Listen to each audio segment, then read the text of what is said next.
Now to Soweto, where authorities are have been visiting the family of those two little boys. Let's take a listen. Okay, guys, the Premier is here with the two MECs, Education and Safety.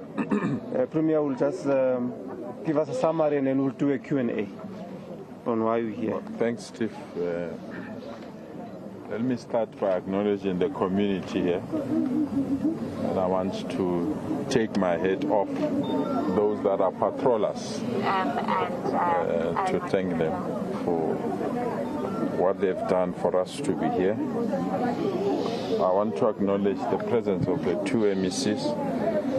The MEC responsible for education, who's responsible for the two children, 3 to be precise. MEC responsible for community safety, MEC Mazubu, as well as the Commissioner of the Gender Commission, Mazubu as well, and also thank the ward councillors that are here, community leaders, the station commander. But I also want to thank the school, SGB, and the principal, as well as members of the community. What has happened in this community is sickening. It's something that must not be tolerated. I've already issued instructions to the MEC responsible for safety to ensure that they hunt the perpetrators and to leave no attempt. It has been a painful exercise to lock eyes with family members of these two children. It's been a very painful exercise for them to try to explain to us what happened. There is no family that deserves to go through this pain. There is no family that deserves to go through this hardship. Even animals don't treat their children like this. The pain the family members that they have to endure, explaining to us how they found the state of the bodies of their own children is completely unacceptable.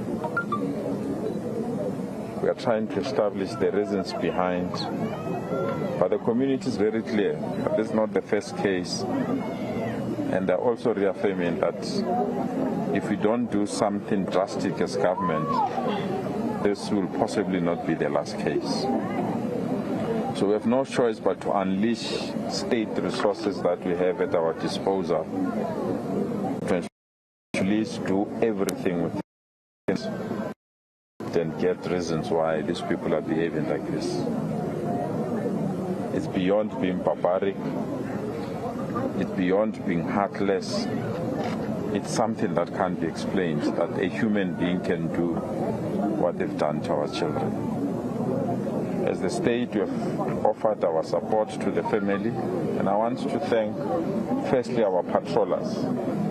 With limited resources, with limited support, they are the one that managed to get the two bodies. I want to thank them from the bottom of my heart. This is the partnership that we need with communities. I also want to thank business people who have already come forward that they will work together with the state to offer support to the families. B3 has already made their resources available to cover the cost of the funeral, and we want to thank them for that kind of support. But we also want to thank community members. They've been giving us information and they've been with us to ensure that the family is supported. We come here and leave. The community leadership is always here and forever here. So we want to thank them for the work that they've done, the support that they are doing, and the guidance that they're providing. But on behalf of the government that I have the honor to lead, we are indeed deeply hurt, deeply disappointed. But we want to assure the community and the family that we'll do everything within our powers.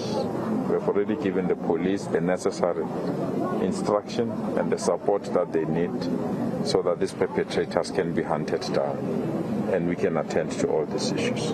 I want to leave it here. Thanks very much, Premier. You can take questions if you have. It's in the dark, I can't see. Okay, Kat. 2, and then 3. Do you have another one? 4. Okay. 5. Okay, Kate? Premier Soweto from Newsroom Africa. Very harrowing scene here. How do we prevent this from happening again? Obviously, it's speculation right now as to the motive, but things like perhaps muti or things of the like are the rumor. How do we change the culture if that's the conversation that's happening, and how do we prevent this? Well, where I am, it's a culture of lawlessness that must not be tolerated, where people feel they can do as they wish, where people play God. They can determine who must live, who must die. And that culture must be nipped in the bud. And that's the reason, as this provincial government, we've taken a firm decision to invest in law enforcement in this province. That there must be patrollers 24 hours in every community, and we must have all the necessary resources to be in a position to trace and check if somebody goes missing. Because we need to invest in those resources, because we live in that era where children are missing, especially women, and go missing literally every day in our community. So we might be here because someone have alerted us. How many other people that go missing that we don't even know that they've gone missing? So it's a culture of lawlessness, a culture of where people feel that they can do as they wish, and they'll not be traced, and they'll not be tracked, and they'll not pay for their sins. And we are investing lots of resources. I know people make jokes about our investment in panic buttons, our investment in drones, our investment in helicopters, because we need to respond immediately when something of this nature happens. So we are at least moving towards the right direction. From the 1st of May, we are releasing close to 6,000 patrollers to patrol our communities. We've already procured almost 200 or 400 cars that we need in our province, helicopters, drones. We're in the final stages of ensuring that every community member has a panic button, so that something of this nature, they can press the panic button and the police must respond immediately. We're investing in that thing. It's a huge amount of money. But we really believe if we can't protect our communities, we don't deserve to be called government. And if our communities will live in fear, then what's the purpose of living in this world? So we are working very hard to ensure that we protect that. But I don't want to go deeper on matters of muti, on the purpose and other things. Is when we hunt the perpetrators that they must confess why they did this and who sent them to do this. Premier Veronica Mahali from Eyewitness News. Just for clarity's sake, Premier, can we just get an understanding essentially of how many children were involved in this recent incident? I know you mentioned of a third child. You did go see a third family.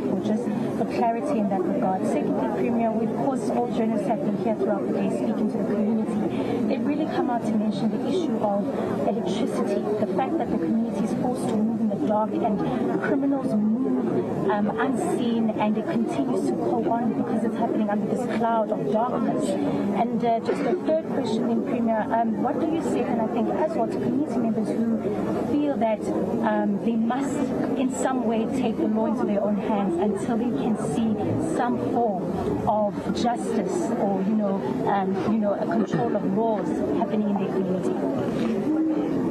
Well, we might be sympathetic to that, but an eye for an eye makes all of us blind.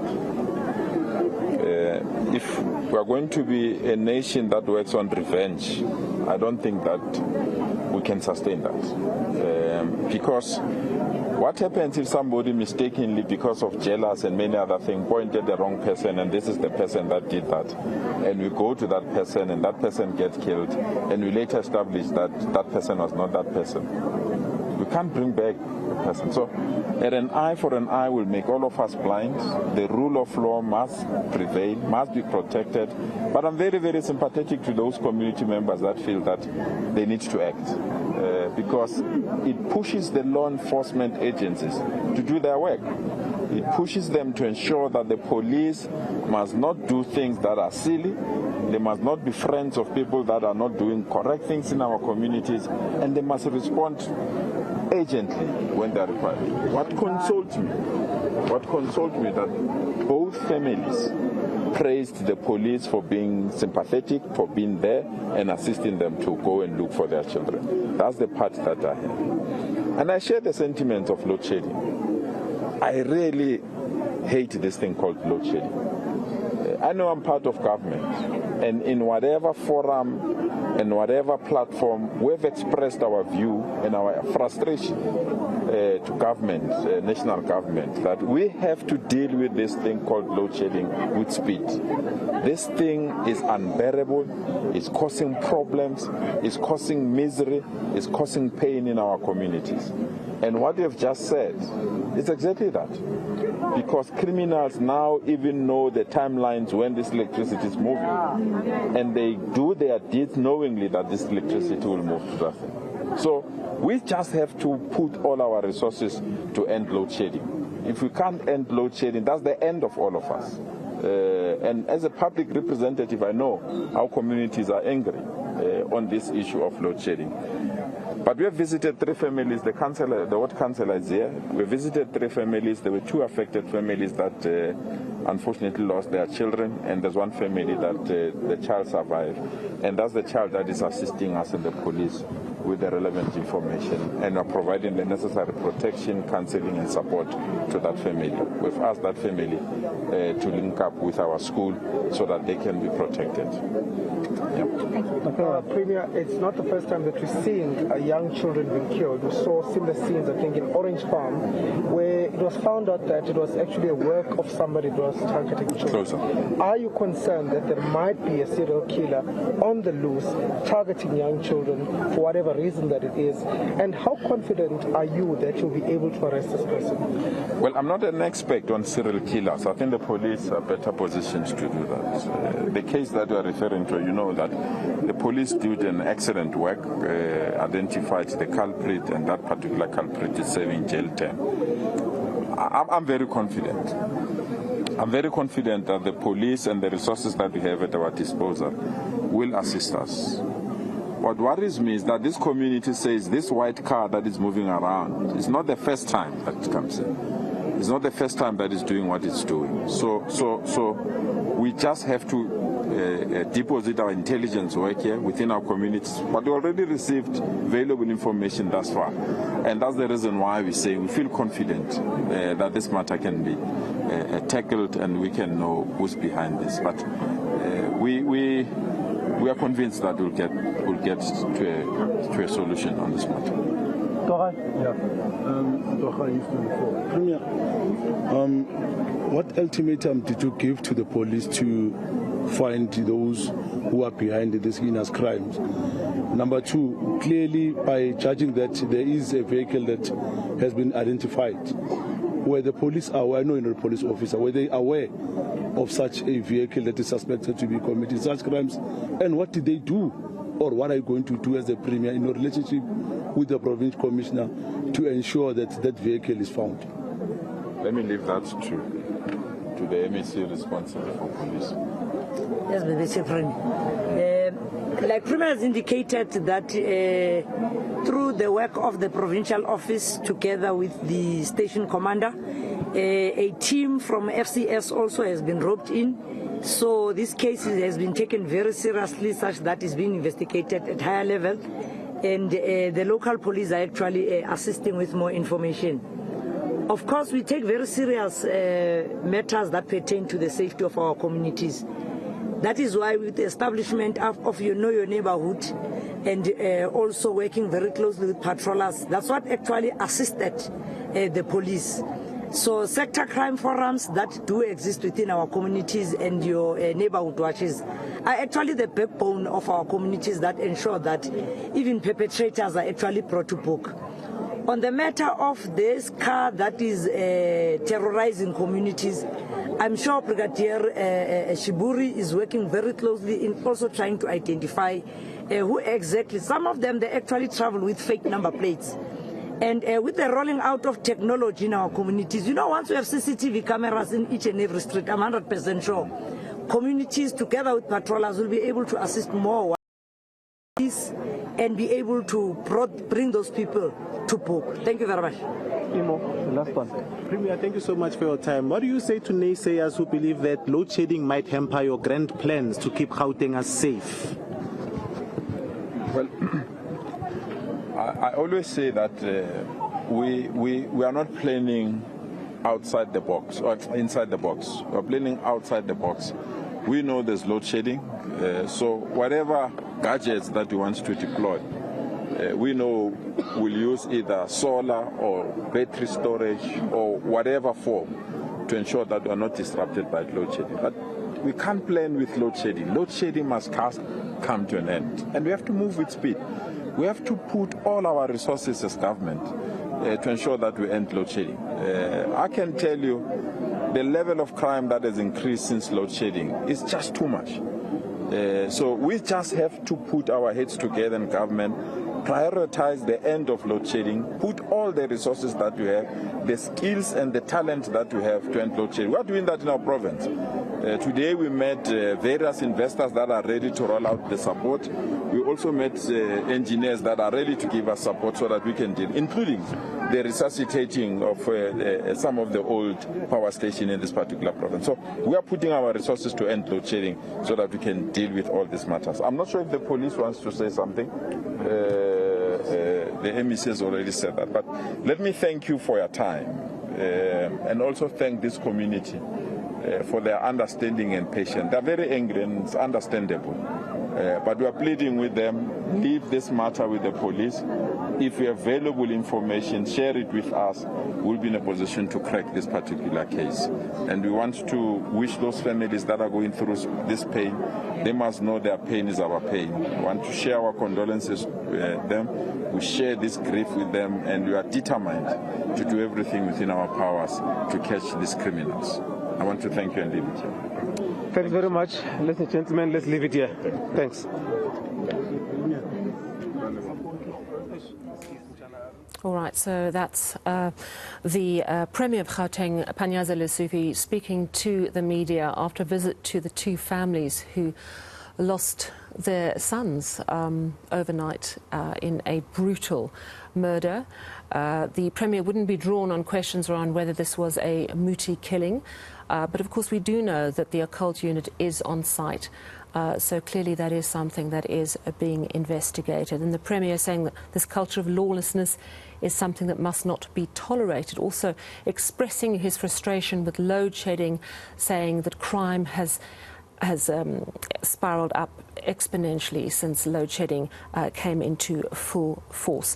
Of course, also there was Matomi Chilwani, who's the Education MEC here in Gauteng, as well as Faith Mazibuko, who's the Community Safety MEC. And she, of course, appealing to the community, saying someone somewhere knows something about somebody. We will continue to monitor this absolutely shocking story. Do stay with us here on SA.